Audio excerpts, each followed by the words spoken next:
to ask you one last question on something very specific, which is sort of becoming an emerging political issue, particularly, I think, among Democratic members of Congress seem to be most energized about this. And it's about these young immigrants who came forward because the Obama administration said they should.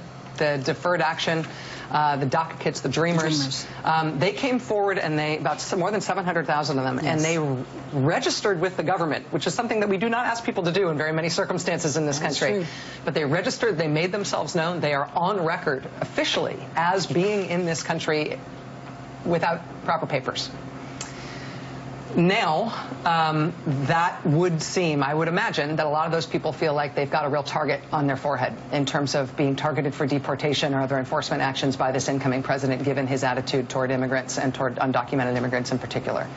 Some members of Congress have argued that the White House should issue a pardon to those kids for any past immigration violations or any future immigration violations, and that maybe that would prevent them from being deported, because these kids did come forward with these assurances they'd be okay.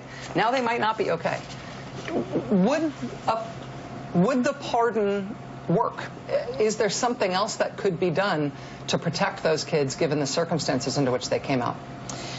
Yeah, look, I think that's a question that has a lot of different layers to it. The issue of whether or not it's a pardon is really actually an individualized decision that the president makes person by person. So, you know, there's no process set up to pardon a group of people en masse. And so I think people are going to have to look towards making sure that their policy interests are really heard by the incoming administration, that the same policy interests that prevailed to provide the whole status in the first place are carried forward as well, and make sure that those voices continue to be heard also.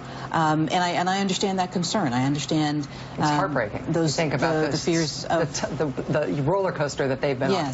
Yes. No, and look, I think it's clear, and I think you've outlined it very well. But I think that they're going to have to look to this new administration, try and find people there within that group with whom to speak, to raise those same issues that convinced the Obama administration to support them. And look, I think there are a lot of issues that we don't know what the future holds.